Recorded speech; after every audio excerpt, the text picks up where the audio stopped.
Welcome to the Radiology Review podcast, your on-the-go source for radiology education with your host, Dr. Matt Covington, a board-certified radiologist. Please follow the podcast on Twitter at RadRevPodcast. Send emails to theradiologyreview@gmail.com or visit the website theradiologyreview.com. Welcome back to the Radiology Review podcast.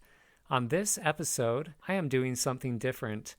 The next study season for the ABR core exam will soon kick off in earnest, and along with the intensive board study many of you will be doing, you will also have demands of the clinical rotations you are on, intermixed with call, research and quality assurance projects, and other work-related tasks.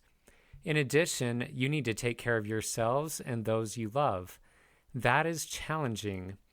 As one of my prior mentors told me, being a physician is like being given a three-legged stool that represents your life, with the legs representing your professional life, personal life, and community/family life, and one leg is always short. Therefore, strategies to help you cope with the stressors of life and perhaps bring balance to your wobbly three-legged stool are necessary in order to be successful in your professional life, in your personal life, and in your community and family life.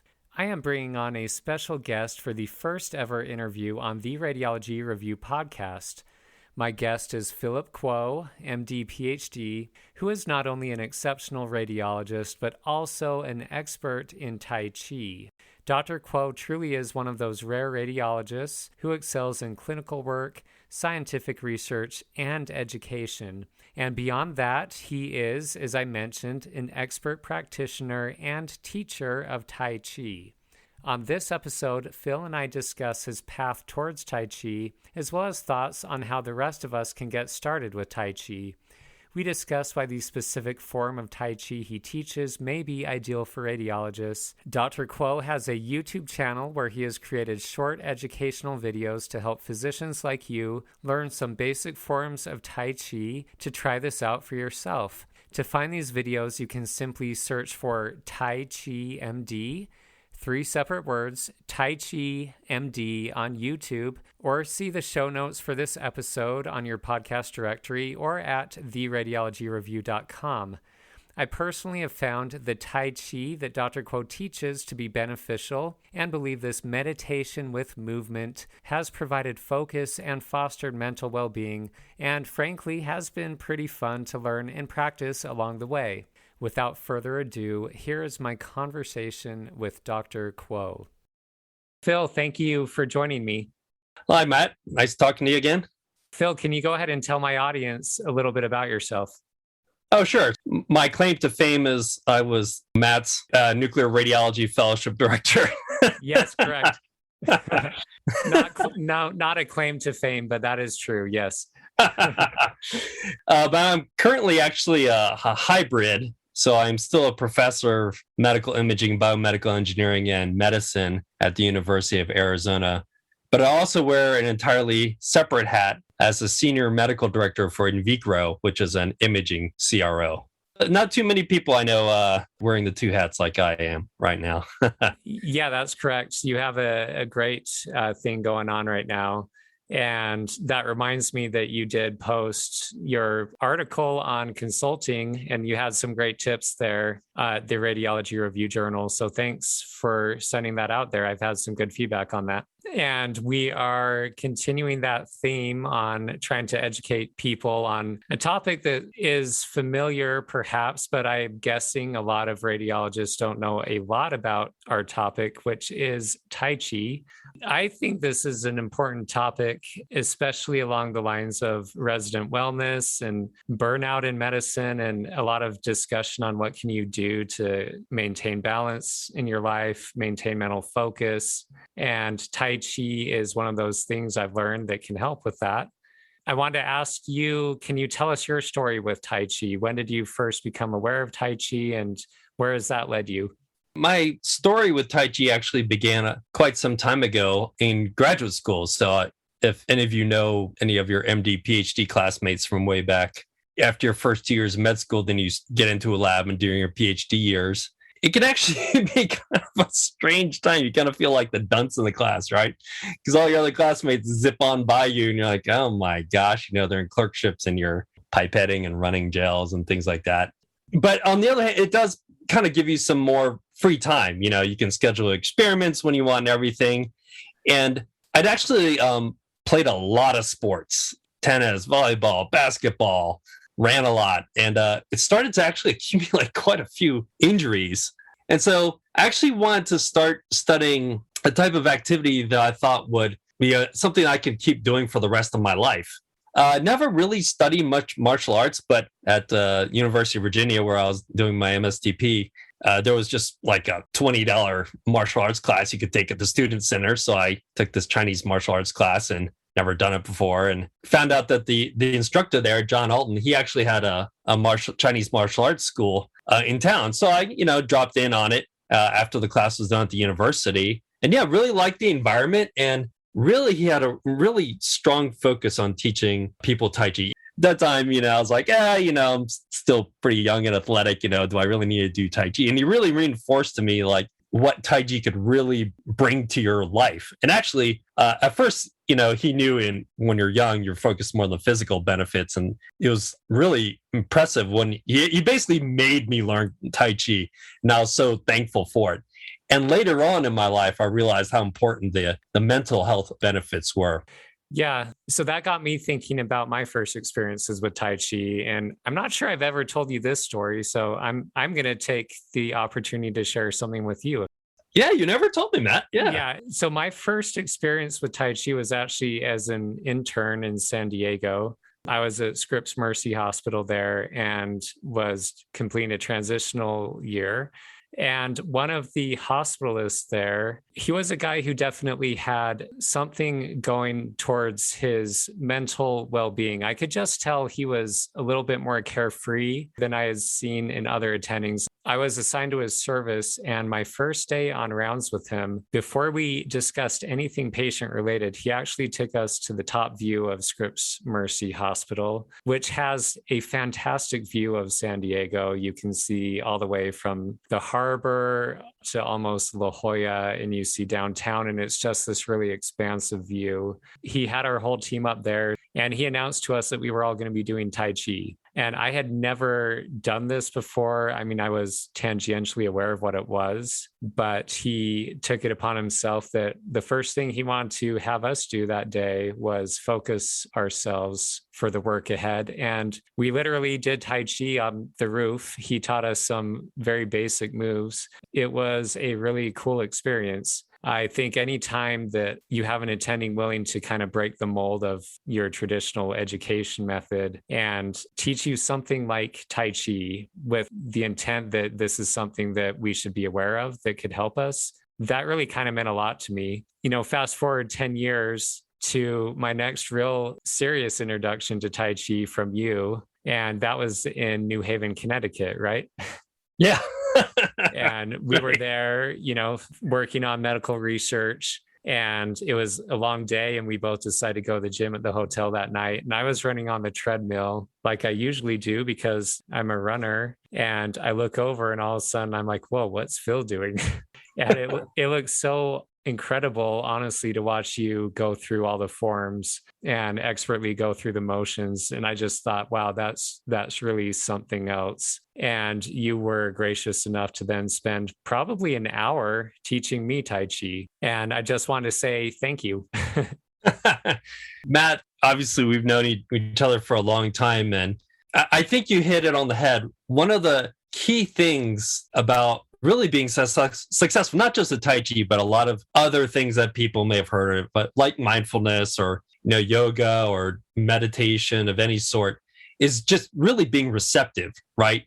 I know initially I wasn't receptive. I mean, my teacher almost had to force it down my throat. He's like, you're going to learn this. And, I kind of stuck through with it. And then it really caught on. But I think it's incumbent upon people, once they learn it, and that's why I want to teach it, to pass it on. I think when people see someone that they know already, we have our friendship, it makes people just naturally receptive. And I love that story during your internship. That's the perfect time. And it's like, the branches on a tree. If each person teaches another person, another person, another person, we can really expand the positive effects on everyone to teach this. When I was teaching you, I had actually only learned that form relatively recently because it's actually a very new form. The one that I've created that YouTube channel for, Tai Chi MD. I don't purport to know the history of Tai Chi, but it's long. I mean, it's centuries and centuries and old and over a millennium, And that's part of what I love about it, is knowing that this isn't brand new. This isn't a trend or a fad. This is something that has a lot of evidence, honestly.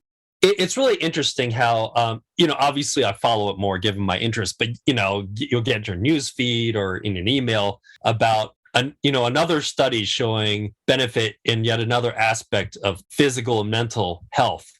And I think that's great. As you said, I mean, it's not as if in not just China, but many Asian cultures that Tai Chi spread to, they've known about the really important health benefits for a long time. And obviously this evolved over many centuries when modern medicine didn't exist, right? Mm-hmm. So the best way to stay healthy was to maintain your health, and not wait until something breaks and then try to fix it. Yeah, that's a great concept, right? Yeah. I mean, there's, the saying that's to prevent big diseases, prevent the small diseases, which is the equivalent of an ounce of prevention is worth a pound of cure, right? Yes. That's really the key. Look, I'm as guilty of it as in, various parts of my career, times of my career as anyone.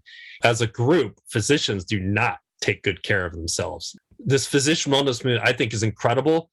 In the old days, it was kind of brutal, the mentality of, if you showed any kind of weakness, you weren't strong. I mean, we literally use the word strong, when someone in the morning after a 30-hour shift was still standing and maintaining slightly, say you're strong, I trained before the 80-hour work week. So those were some really unforgiving times. And that was a very good thing to set up those workout limits. Yeah. I'm optimistic that we've made some gains in some ways to make the training process a little bit more manageable. Nonetheless, we both know very well that the process is going to be incredibly stressful no matter what you do. Mm-hmm. The training environment will always have a lot of stressors. Sleep will always be a challenge. In radiology, you'll always have board exams looming on your horizon, and there's a need to de-stress and maintain health and wellness. I wanted to ask you specifically, you mentioned briefly that you have taught me a very specific form of Tai Chi, and you also mentioned the YouTube videos that you've recently made that I think are really excellent. Can you tell us more about this very specific form of Tai Chi? When I was in graduate school learning Tai Chi, we actually had at that time a visiting master from China, and his name was Xiao Jun Liu. And I'm saying it in American, in English, so Xiao Jun is his first name. Holy cow! I mean, this guy was like superhuman. I mean, he was a martial arts champion in China, and there, like, martial arts is very serious, and you can get your degrees in this type of martial arts. And so he went into academics in martial arts, and he was going around the world teaching. And we were so privileged that he actually came to Charlottesville, Virginia, of all places. We really hit it off. We talked a lot. He had big plans to really try to spread the word and the wisdom and the health benefits of Tai Chi. And, he was a brand new sort of professor at the time. I was still in my last year of graduate school. And these two relatively young guys, we're like, one day we should really get together again and see what we can do to really spread Tai Chi around the world. Then you got to fast forward 20 years. I had moved from University of Virginia I did my, internal medicine residency at UCLA, and then I did residencies at Yale, and then I landed at the University of Arizona. Yes. I was always trying to get my son to do more exercise. So one of the main ways I could get him to do exercise was like do exercise with him. And so we actually took a martial arts class together. In Chinese martial arts, there's not really like a belt system like you might be used to in like karate or taekwondo, but they do have a test. For the first time ever, they had masters from China going to all these different places across the US to actually administer that official Chinese martial arts test. And you had to do a specific form and everything. Of course, it was timed right after, like right during spring break. And so we had just flown in from a trip. We landed in Phoenix, drove all the way back down to Tucson. And literally, like, my son and I just kind of got into the building like, you guys are up. I went there. I was about to start my form. And I look at one of the judges, and it's Xiao Jun. It was the craziest. I mean, he looks exactly the same. I was like, oh my God. I proceeded to completely mess up because that just like totally threw me, of course. I thought I was hallucinating. They were kind enough to actually let me redo it, and so I passed. The second time I wasn't thrown.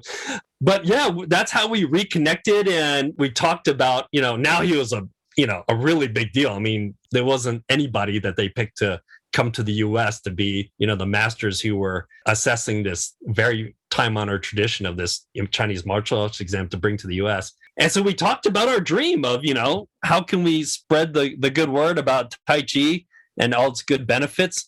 From that, we kept in touch, and we actually, in January of, it was 2019, I guess, was it? Yeah.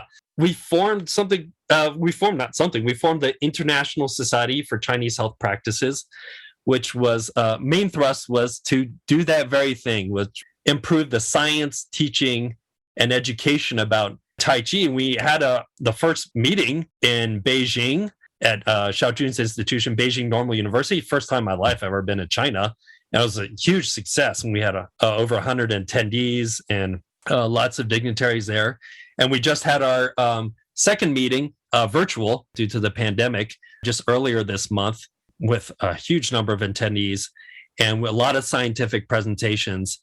He created this forum. He was actually commissioned, more or less, to create an official forum.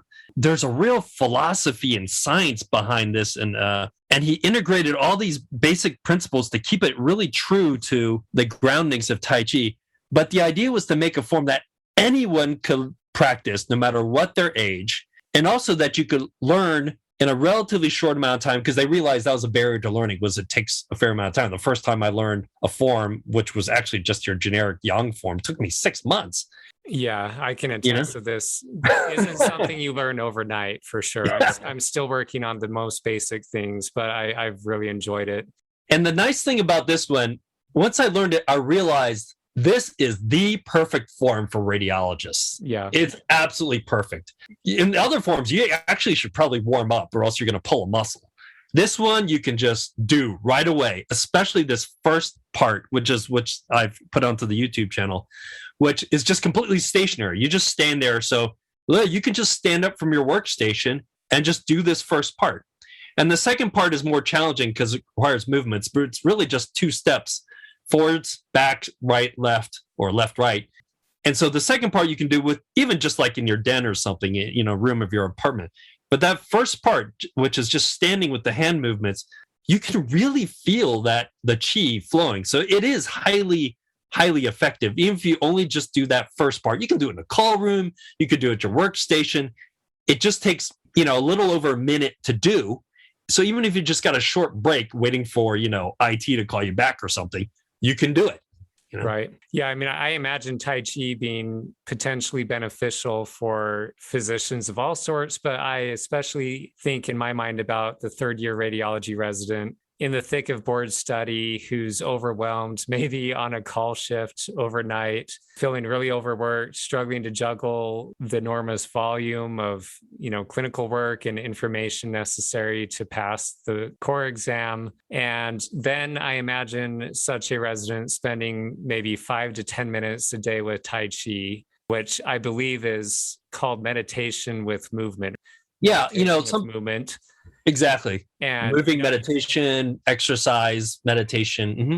I think that's just a potential way for this resident to connect with himself or herself and kind of recommit to what they have to do that day, focus on their learning, and maybe find a brief respite from the stress that I remember very well. Looking back, I actually definitely wish I had somebody telling me maybe you should consider learning something like Tai Chi. It would be mentally invigorating, allow you to learn something new for once other than radiology.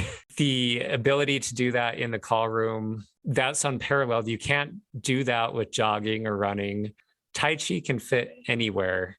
And that's one thing I've learned to really appreciate. Let me ask, what are some challenges to implement Tai Chi for radiologists or radiology residents? And then after that, what are some solutions to overcome those challenges?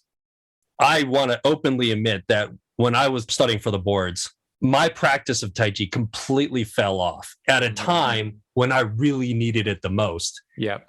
It was one of the reasons was that the standard Tai Chi forms that I learned just really didn't fit with our lives, our busy, stressful lives. And so I really wish I knew this form back then, because I really think I would have been able to maintain that. The biggest barrier is really just getting started. The best exercise, the best meditation that you can do is the one that you actually do. Look, you can do just the standing part, minute and a half. Who doesn't have a minute and a half, right? And if the phone call comes back a little bit early and you only get through a minute, that's okay. You just start, get going. You don't need to be in a park. You don't need an open space. You can literally do just this first part in a call room at your workstation. When you get home, you could do the whole form. I mean, I can do it, in our TV room. You don't even need that much space. Another key with this form is, I think, really ideal for us is the pace at which you can learn it. Like I said, the first time I learned it took me 6 months of really dedicated learning. It's really hard, those traditional forms by our standards. And that's, hopefully the YouTube channel have made it pretty clear. You can learn this first part, which really has a ton of benefits in it. I can really feel it in a very short amount of time. And if you don't do it perfectly, it really doesn't matter. It's more important that you just do it. You just start and try it. What have you got to lose, really, right? The time you put in, whether it's a minute here, a minute there, they'll all add up. Phil, are there any health conditions that would prevent someone from doing the type of Tai Chi you're talking about? I actually have a bad knee, as you know, Matt. Yes, I do. When I was working out in this gym at New Haven and saw you doing Tai Chi, which admittedly is not what you've shown on YouTube, you were doing a lot more work with your legs.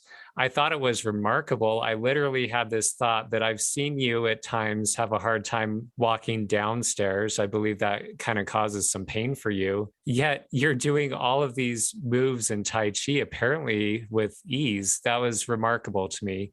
You're absolutely right. I mean, literally going down a flight of stairs can actually really bother my knee. And you have to build up to it. But, when you really strengthen the muscles in your legs, it actually can protect your joints. The main thing is if it hurts, you're doing it wrong. You do not have to push your muscles to the maximum. You don't have to pound on your joints to get that improvement in muscle strength, in balance, in flexibility. You don't have to kill yourself to do it. And actually, plenty of studies have shown, but we don't talk about it as much in our fitness culture, that you can really push yourself too far, a lot of times, when you exercise too hard. So if it bothers your knee in the slightest to bend your knees to a certain degree, then don't bend your knees, just stand up higher. But you do have to be careful. One of the keys about the form, even though you're standing there, you're really rotating. And so if you're really tight, you have some back trouble, then just rotate less. Instead of rotating 9 degrees, just rotate 45. That's totally fine. And I believe you've told me before that this specific method of Tai Chi was designed that essentially anybody can do it in any state of health at any age. You might have to make some small modifications. Even if someone listening right now is what they think to be completely out of shape, they could do this, right? Yeah, absolutely. This form has actually been studied very rigorously. They literally actually know the exercise physiology characteristics very, very closely. And it's almost, the first part is almost like a warm up. That's one of the really nice things. Like I said, I mean, if you just have a couple minutes, you can just go and do the first part. I can't emphasize enough. We are all so goal-oriented, driven people, right? Whether we admit it or not. You're not getting graded on this. This is no competition. This is purely for yourself and making yourself feel better, physically, mentally. If you can't do the form, as pretty as someone else, it doesn't matter. If you, instead of rotating 90 degrees, because you have a bad back, you rotate 45, it doesn't matter. No one's grading you. This is really just for you. And if you just can get started and you do it and you feel better, then you're doing a good job. And from my experience with this type of Tai Chi, it's really struck me how much physical balance and flexibility can be necessary to perform the moves correctly. I'm sure I'm still doing a lot of it incorrectly, but it gives me something to work on. And it's a mental challenge that I enjoy, that I can do a version of the move and I can work on perfecting and improving it. And as I do so, my physical balance and flexibility has improved. You know, I can go outside and run a bunch of miles without too much difficulty right now. But to do something as simple as moves when I'm next to you, it was really humbling to realize this is just a different entity, and it allows you to work on your body in a different way that's been very interesting and worthwhile to me. And I think in many ways, some of these same lessons can act as surrogate to what we as radiologists have to do to succeed in our own lives. I'm sure you've had some of these thoughts yourself, you know, specifically things like balance, flexibility, focus, right? I mean, aren't those keys for success in many ways beyond Tai Chi? Absolutely. And Tai Chi is, no one's saying it's a cure-all, right? Yep. You know, the struggles I've had during my career and things like that. If your workstation breaks, doing Tai Chi isn't going to fix your workstation. It's not going to make the phone stop ringing, you know, when you're on call. But it is something you can control. It allows you to sort of take control of your life in the area you can.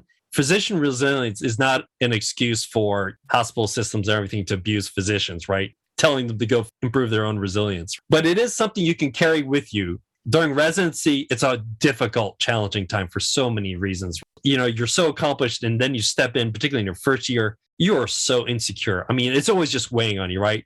And then the second year, you're like, you gain this confidence, and then it's so you get swatted down. Then you start to realize what you don't know, and you get even more nervous, right? And then the boards start just slamming you. It's a really hard time. If you learn this, take this with you through the rest of your career. The challenges won't stop, right? They'll be different, but there'll always be challenges. Right. And finding a way to cope with these and to help with your physical and mental fitness, it's really important to start to learn those skills. The challenges will still keep coming in. Kind of like with any exercise, it's like when you take care of yourself, it's sort of like there's a positive feedback there, right? Yes. You know, if you do something that makes you feel healthier, you know you did something good for yourself, you want to keep building on that. You know, and that's a very common thing with actually both exercises and meditations. The wonderful thing about Tai Chi is you actually get to do both in one system that's obviously stood the test of many, many centuries. You're right. There's a big focus on mindfulness and burnout prevention in the medical literature, including our own radiology literature. I see many articles almost every month, and most of the major journals have something about this. So this is clearly a big problem. In my opinion, Tai Chi is something that can combat burnout. It may not fix it. Like you said, it's not going to solve all of your problems. But for me, what it does is, first of all, allow me 5 minutes or 10 minutes, whatever it may be, to remind myself that I am worth investing time in my own well-being. If you don't take that time to invest in yourself, you lose that message at times. You could get so lost in completing all the tasks that life throws at you that you forget you have to take care of yourself. And Tai Chi allows me to bring the focus back, to remind myself on a daily basis that I need to invest in myself too. I found that to be really helpful. In your opinion, how can Tai Chi be something that can combat burnout? Matt, you actually, I think, just said it better than I ever could. Even just a minute or two where you can focus on yourself and just look inward a little bit is super important. Otherwise, all the stressors that just pull you apart, you know, in a really stressful workday, you never get a chance to really just take care of yourself, even for a minute. I think mindfulness is very popular, and I have no problem with mindfulness at all. But if mindfulness meditation doesn't work for you, don't give up on Tai Chi. Because I actually, just like before I learned Tai Chi and I was a runner, I just loved how running cleared my head, right? I actually always needed some type of exercise or motion to clear my head before I could really start to meditate. And so Tai Chi brings those together. So if you've tried to do mindfulness before and you're like, I just can't do this meditative stuff, give Tai Chi a try. It actually might work for you, especially if I only got 2 minutes. I just can't drop into a mindfulness state. I tried, I can't do it. But I can, within a few movements of Tai Chi, I already know my mind is clearer. Because those moves, once you start to do them, there's a certain complexity to them, which draws your focus. So it takes your mind off of all the problems that you have been trying to tackle all day long. And that's part of, I think, the secret sauce, if you will, of why as a meditative exercise or a moving meditation that Tai Chi is so successful. This is really great. I will include links to your YouTube channel and videos in the show notes. Tai Chi MD, 3 separate words, correct? Tai Chi and then MD. Yes. On YouTube, it will bring up your video. And so it's a whole series. I do recommend watching in a certain order. You could skip the initial video of me doing it at all, the first part of the form. But then there's an overview, and then I go in just 1 minute clips, because I know everyone is pressed for time. So 1 minute clips showing each one of the individual moves. And I cannot emphasize enough, I still catch myself, right? When all of a sudden I just got a minute, I'm like, okay, let me see if I can do the forms real quick. Try to relax. I know that's kind of an oxymoron, but try to relax. We almost always carry our stress on our shoulders, right? We're at the workstation using the mouse. Relax your shoulders. That's usually where I carry most of the attention, but relax your body. And the other thing that I, along with all of us, have in common is horrible posture. Just about everyone does, right? As a radiologist. So try to maintain good posture and stay relaxed while you're learning each one of these methods in the 1 minute quick bites. Excellent. One final question. What are your plans in terms of future Tai Chi outreach? I'm reaching out to our different societies because, as you may have seen, they are interested in physician wellness. It's obviously a very important topic. And so I will try to maybe see people in the wellness rooms. And if anyone's around, I'm more than happy to teach folks. Yeah, so maybe that gives us a goal for RSNA 2022 Tai Chi Radiology Review Meetup. That sounds like a great idea. Yeah, that sounds like I'll be there, Matt. You'll be there. So let's go ahead and end this conversation. I hope this isn't the last time I have you on here. Thank you so much for your time and for creating this awesome resource for the radiology community. It's really great of you. Thank you. Thank you, Matt. And really, I thank your listeners. And the hardest part is just getting started. So you have nothing to lose by just getting started. So please give it a shot. All right. We'll talk to you later, Phil. All right. Thanks, Matt. Take care. Okay. I hope you enjoyed this episode. I will continue with part 2 of our review of congenital cardiac malformations on the next episode. Remember to check out Dr. Kuo on YouTube at Tai Chi MD to give Tai Chi a try. And as always, prepare to succeed. Content of this podcast is provided for informal educational purposes only for radiology trainees and radiologists. Medical practitioners, please make your own independent assessment before suggesting a diagnosis or recommending any course of treatment. This podcast should not be used for self-diagnosis or self-treatment and is not a substitute for independent professional medical care. Please consult your own physician regarding any diagnosis, imaging interpretation, or course of treatment.